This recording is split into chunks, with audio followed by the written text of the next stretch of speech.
इस बीच एक और बड़ी खबर मिल रही है, वो अभी आपको बताएं। कैबिनेट मंत्री संजय निषाद की गिरफ्तारी का आदेश आ चुका है। 10 अगस्त तक कोर्ट में पेश करने का आदेश संजय निषाद को मिला है। दरअसल गोरखपुर की सीजेएम कोर्ट ने NBW जारी कर दिया है, आदेश जारी किया है। भीड़ को भड़काने का आरोप संजय निषाद पर था।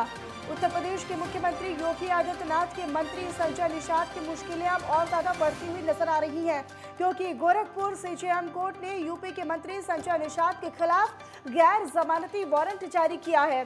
कोर्ट ने कैबिनेट मंत्री संजय निषाद को गिरफ्तार कर 10 अगस्त तक कोर्ट में पेश होने के आदेश दिए हैं।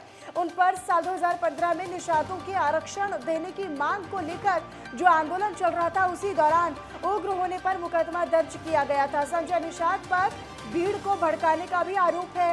इस आदेश के अनुपालन की जिम्मेदारी शाहपुर पुलिस को दी गई है। गौरतलब है कि उत्तर प्रदेश में संजय निषाद की पार्टी बीजेपी की सहयोगी दल है। लोकसभा चुनाव 2019 से पहले दोनों दल साथ आए थे। संजय निषाद का एक बेटा सांसद तो दूसरा विधायक है।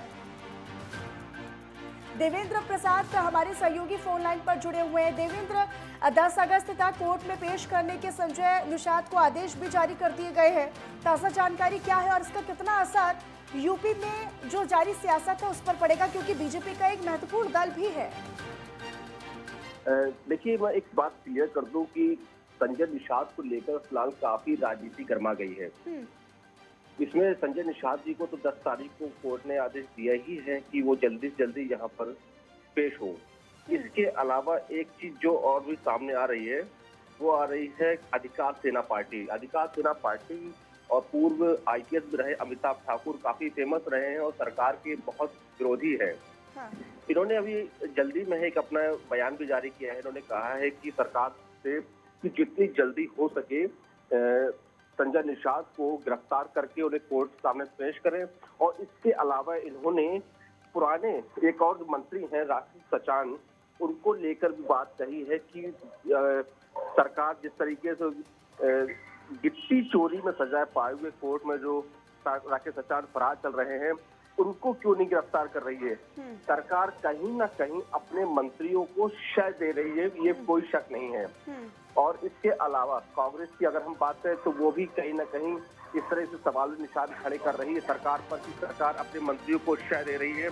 यही नहीं, अभी आगे चल के और भी कई मंत्रियों के पुराने केस अगर सामने खुलते हैं तो कोई फर्क नहीं पड़ेगा। ये मात्र एक कानूनी कार्रवाई होगी और वहीं पे खत्म कर दिया जाएगा। लगातार राकेश सचान के उदाहरण बराबर दिया जा रहा है कि जिस तरीके से सचान कोर्ट में पेशी ना देकर पहले से ही फरार हो गए, हो सकता है संजय निषाद जी को भी ऐसी गायब कर देंगे, फरार हो जाएंगे और बाद में ये अपने सरकार में आके काम शुरू कर देंगे। जी। अब लेकिन देवेंद्र, क्योंकि एक महत्वपूर्ण दल भी है बीजेपी का, और ऐसे में क्या इसका बीजेपी पर भी कोई ना कोई असर पड़ेगा? क्योंकि कहीं ना कहीं जो कैबिनेट मंत्री हैं, अब इन पर कार्रवाई होगी, कोर्ट में पेश होंगी, तो कहीं ना कहीं अब बीजेपी दल पर भी पूरा प्रभाव पड़ेगा आने वाले समय में। जाहिर सी बात है कि बीजेपी का एक कहीं ना कहीं छवि खराब हो रही है, इसमें कोई दो राय नहीं है। बीजेपी की छवि खराब हो रही है, लेकिन क्योंकि मुख्यमंत्री जो है इस वक्त दिल्ली में हैं, लेकिन जैसे ही वो यूपी में आते हैं तो हो सकता है इसमें कुछ ना कुछ एक बड़ा कदम जरूर उठाएंगे। वहीं आपको बता दें कि एक तरफ जहां मुख्यमंत्री अपने जितने भी मंत्री हैं उन पर नकेल कसने की कोशिश कर रहे हैं, तो वहीं दूसरी ओर इन्हीं के मंत्री जुड़े जितने भी पुराने मामले हैं वो बार बार उठ रहे हैं और सरकार की किरकिरी भी कर रहे हैं। जिसमें कि संजय निषाद, राकेश सचान जैसे अभी 2 शामिल हो चुके हैं। अब देखिए आगे और कितने नाम शामिल हो सकते हैं। बिल्कुल देवेंद्र, और देखिए ये भी काफी अहम है, क्योंकि लोकसभा चुनाव 2019 में ही जो दोनों दल हैं वो साथ आए थे, और ऐसे में अब 2024 में भी जहां पर बीजेपी पूरी तैयारी कर रही है चुनाव को लेकर, लोकसभा को लेकर, अब ऐसे में कहीं ना कहीं ये जो विवाद है उसका जो प्रभाव है वो आने वाले चुनावों में भी पड़ सकता है। जी बिल्कुल पड़ेगा, जरूर पड़ेगा। ऐसा पड़ भी नहीं सकता है, पड़ेगा। इसका जो सबसे ज्यादा जो फायदा उठा रही है वो विपक्षी पार्टी फायदा उठा रही है। वो लगातार इस मामले को शांत होने ही नहीं दे रही है और लगातार इस मामले को उठाती रहेगी कि आगे चलेगी सरकार किस तरीके से अपने विभाग के जब मंत्रियों को ही नहीं संभाल पा रही है तो विभाग के जो अधिकारी है उनको कैसे संभालेंगी।